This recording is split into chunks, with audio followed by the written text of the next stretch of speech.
What's going on, Fitness Nation? This is Mike Dean. Today, we're going to talk about 3 things that you should consider when making a healthy lifestyle choice. It's pretty much anything you're trying to do to improve your life, your lifestyle. Of course, it pertains to fitness just the same, so I'm going to be using a lot of examples in that area, but this can be applicable to anywhere in your life that you're trying to make improvements. And the first thing I want you to consider when making a healthy lifestyle choice is your environment. This is very important because your environment may hinder or try to completely stop you from making a healthy lifestyle choice. And by your environment, I mean your family, your friends, your workplace, where you spend your time and who you spend your time with. Now, it would be easy to say that, oh, yeah, my family and my friends want to see me make better choices in my life and improve myself. Well, on a surface level, that is true. Obviously, people close to you want to see you do better, but you have to consider the fact that a change for you means a change in the environment. And change is something that people resist. So let's take, for example, weight loss.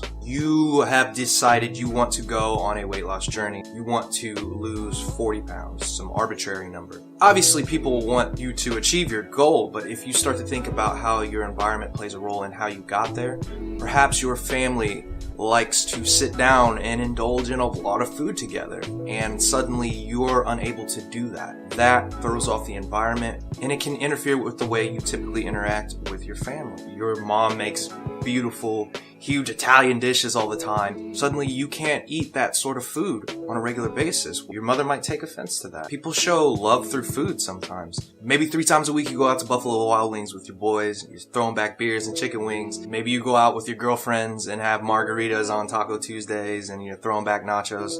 And all of a sudden you can't do that anymore. You might be the black sheep of the group now, and you're too good to do that. On a deeper level, yes, you're trying to improve yourself, but people may not understand that. They might not accept the fact that you're throwing off the group dynamic. You might be ousted out of the group because of that. Think about that. Whatever your choice is going to be, getting into fitness, spending less time with friends so that you can improve yourself, focusing more on your money, your wallet, not going out as much. Is your friends going to support that? Can they come together and do something that isn't going to cost so much as a night out on the town? Moving to another state for a better job, is that something that your friends, family, your spouse is going to support? You have to communicate to them what you're trying to do, why it's going to be good for you, and they have to understand that. If they don't, well, the journey's just going to be that more difficult. Consider your environment when you're making these decisions. And the second thing I want you to consider, and I really want you to understand and internalize this, motivation. Motivation will come and go,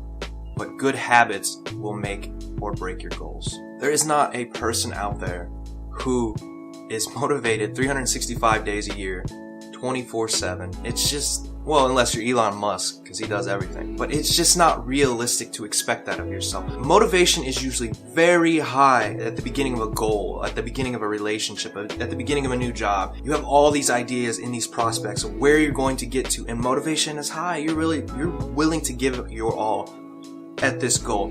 But when it comes time for making habits and respecting the grind of getting to your goal, that's when the motivation starts to die. You've got to understand that the motivation for your goal is not going to be there all the time. And when you're setting goals, you may have smaller goals, you achieve them, and then your motivation gets kicked up, or you're seeing progress. But sometimes progress plateaus. When you initially start lifting weights, or hitting a new fitness program, or a new diet, sometimes you see results right away and it's just blowing your mind. You're seeing all this change, but eventually you start to plateau and things slow down. That's when you really have to focus and get those good habits in so things don't change, things don't fall back into the way they were. When you have a new job and you know where in the company you want to be, you've got to grind it out.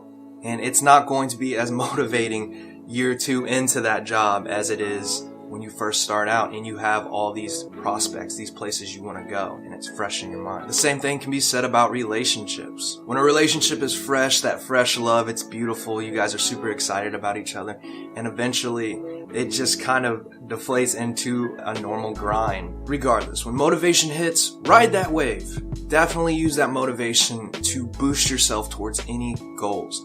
But what is going to matter is the habit. When you know that you want to work out and you want to achieve a goal, a fitness goal, and that motivation is gone. It's gone. And you have to get off work and then go to the gym so you can keep moving towards your goal, but you just don't feel like it? Are you going to have the good habit in place that, no, I need to go and accomplish this before I sit at home and watch Netflix for the rest of the evening? Is that habit in place? Because if it isn't, you're going to have a hell of a time achieving your goals. You can't just ride the wave of motivation. And you can't have bad habits and expect to achieve what you want to achieve. Netflix will do that to you because that's a very bad habit. And to segue into the third point I want you to consider is having clear set goals and understanding the why behind it. Now, I'm sure you've been here before. You're just chatting with your buddies and you're like, oh, you just throw out some arbitrary goal like, man, we should sign up for this new gym that just opened up and we should get ripped and blah, blah, blah. And then you guys sign up and then you just kind of fade off.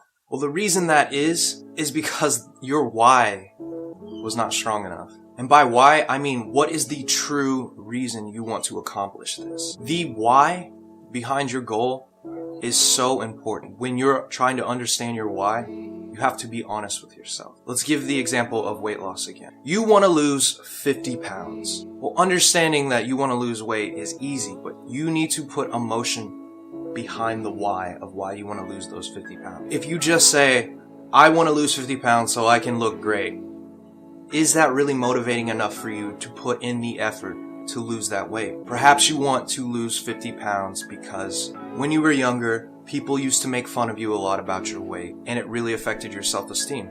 Maybe you want to lose those 50 pounds so that you can prove not only to other people, but to yourself that you have the capability to make a change and feel good about yourself. Maybe it's not a self-image problem. Maybe it's the fact that you know that you're having health problems and you losing this weight will help you be healthy enough to see your kids graduate high school.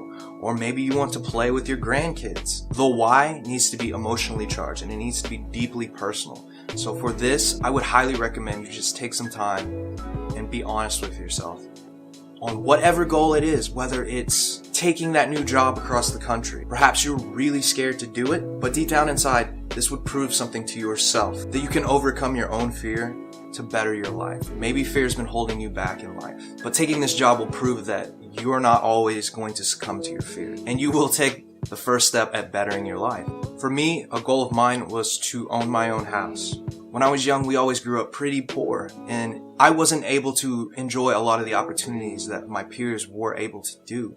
And it was always on the threat that we don't have enough money, we have too many bills, and we can't afford the house payments. And so for me, having enough money was a very personal issue to me. I knew that I did not want to end up like my family. I knew that I didn't want to raise kids like my family raised us, which is just something deeply personal to me. There was a lot of pain involved in my childhood because of that.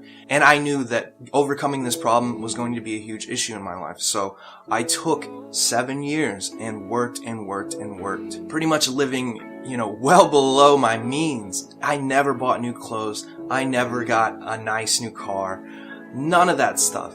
I just lived below my means, and I just pretty much told everyone I was broke all the time while I was saving my money. And finally, years later, I bought a house, and it was an incredible accomplishment for me. That is something I knew I did not want to go through again, and I knew that I did not want to raise my kids when I have kids in an environment of. So for me, that goal was long-lived. It took 7 years to do that. And it definitely there was some definite lack of motivation going on during those 7 years, but the payoff was incredible. And I don't live a normal life like any of my peers.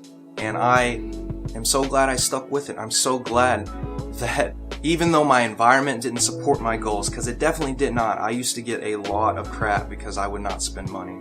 Even though the motivation would die and I would want to go and shell out money and get nice things. But I knew that having this good habit was going to pay off. And I knew that my why was deeply personal and emotionally charged. I could always refer back to that emotion if I needed to know that this is not what I want for my life.